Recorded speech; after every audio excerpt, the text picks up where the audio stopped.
The first time I realized I might have been fooled, it wasn't because of a bank statement. It wasn't because of the $54,000. It wasn't even because of the new SUV sitting in her driveway. It was because of the way she laughed. Soft, light, carefree. A laugh I hadn't heard in 3 years.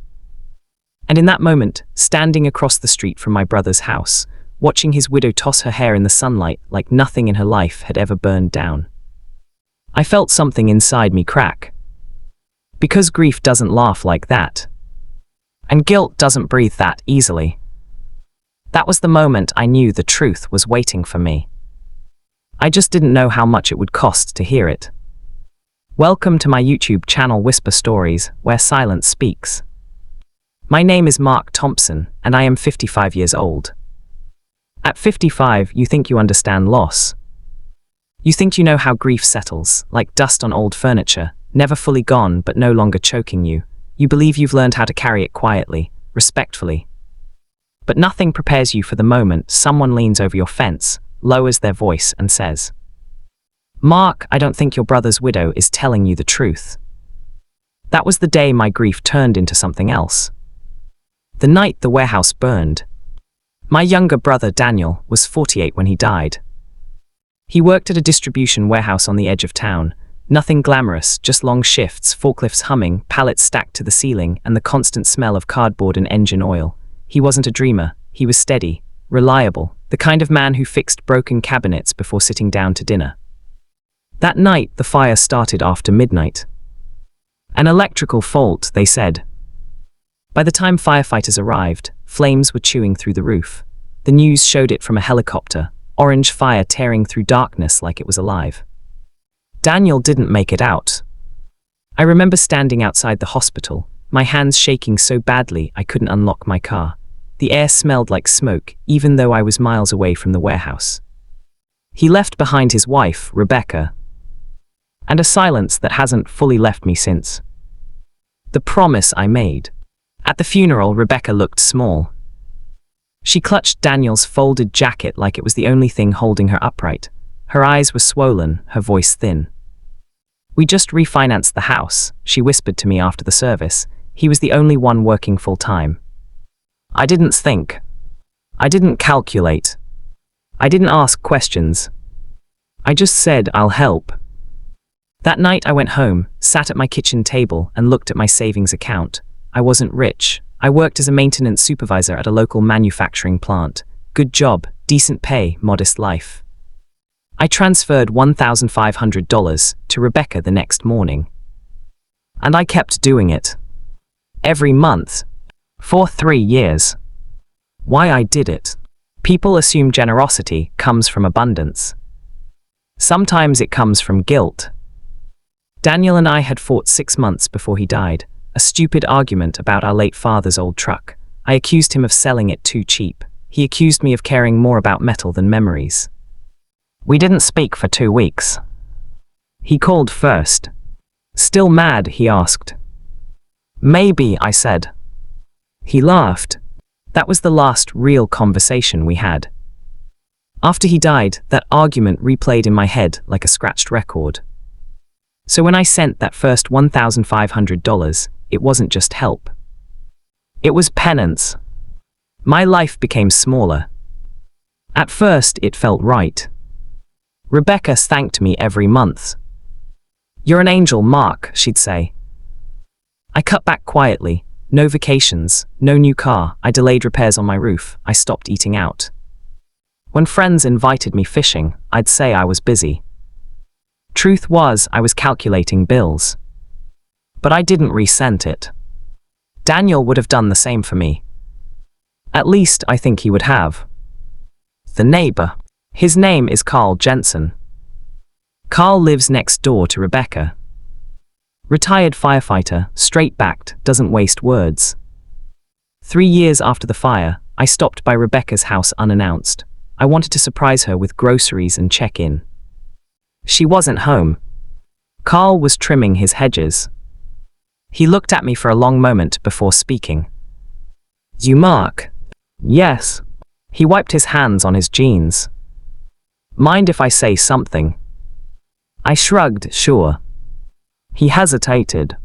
Then he said it. Mark, I don't think she needs your money.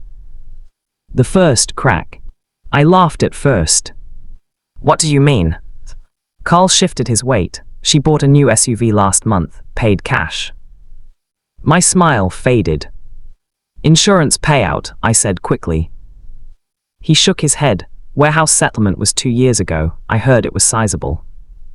How sizable? He looked uncomfortable.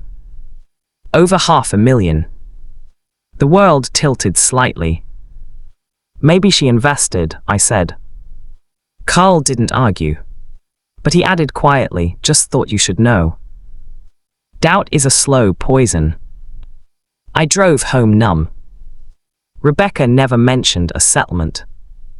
Never mentioned a payout. Every month she still told me how tight things were. Groceries are so expensive. I'm behind on utilities. I don't know what I'd do without you. That night I opened my banking app and scrolled. 36 payments. $1,500 each. $54,000. I stared at the number until my eyes burned. Confrontation. I didn't sleep. The next morning I called her. Rebecca, can we talk? Her voice was warm, of course. When I arrived, she had coffee ready. I didn't sit. Did you receive a settlement from the warehouse? Her smile flickered. Why would you ask that? Just answer me. Silence stretched. Yes, she said finally, it was compensation. How much? That's private. Was it over $500,000? Her eyes hardened. Who told you that? So it's true. She set her cup down sharply. That money is for my future. And what about the $54,000 I've sent you? You offered. I offered because I thought you were struggling. She crossed her arms. I am struggling. With $500,000. Her voice turned icy. You think money replaces a husband? No, I said quietly, but it replaces the need to lie. The truth unravels. Rebecca didn't deny it.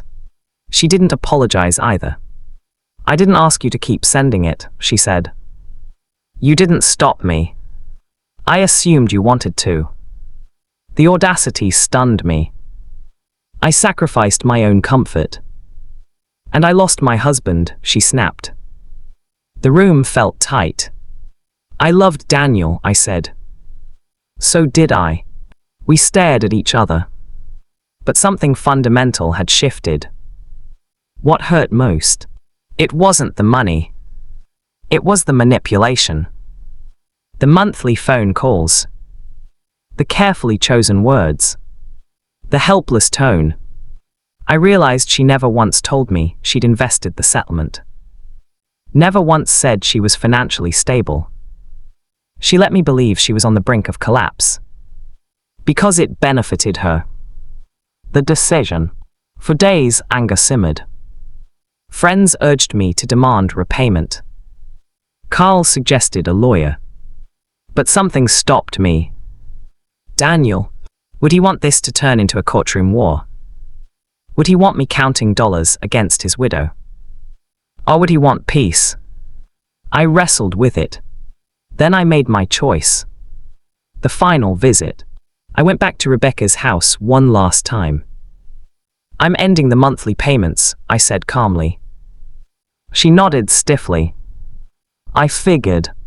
I won't ask for the money back. Her eyes widened. You owe? No. Relief flickered across her face. But don't mistake that for forgiveness. She swallowed. I helped because I loved my brother, not because I was obligated, and not because I was blind. Her voice softened slightly. I didn't mean to hurt you. But you did. Rebuilding myself. Stopping the payments felt strange. Like removing a cast you've worn too long. I repaired my roofs. I took a short trip to the mountains. I started seeing a financial advisor. But more importantly, I started forgiving myself. For the argument. For the guilt. For believing too easily. Grief makes you vulnerable. It makes you want to fix what can't be fixed. An unexpected discovery. 6 months later, Carl knocked on my door. "Thought you'd want to know," he said. "She's selling the house." I nodded. "Moving out of state. Starting fresh. Looks like it." I felt nothing. No anger. No satisfaction. Just distance. The letter. A week before she left town, I received a letter. Inside was a check. $10,000. A note read, "Mark, I can't repay everything, but I shouldn't have taken advantage of your kindness. I was angry at the world, and you were the only one who kept showing up. I'm sorry." It's Rebecca. I stared at the check for a long time. It didn't fix anything. But it meant something. What I learned at 55. At 55, you realize something important. Kindness without boundaries becomes self-destruction. Helping someone doesn't mean abandoning yourself. Grief can cloud judgment. And love, real love, doesn't require you to empty your bank account to prove it. I still miss Daniel. Every time I smell smoke from a distant bonfire, my chest tightens. Every time I pass a warehouse, I think of him. But I no longer carry guilt like a tax I must pay. I honored him the best way I knew how. That's enough. The moral. Generosity is noble. But generosity without wisdom invites exploitation. And grief should never be the currency someone else spends. Help people. Love deeply. But protect yourself. Because sometimes the hardest lesson at 55 isn't learning how to give. It's learning when to stop.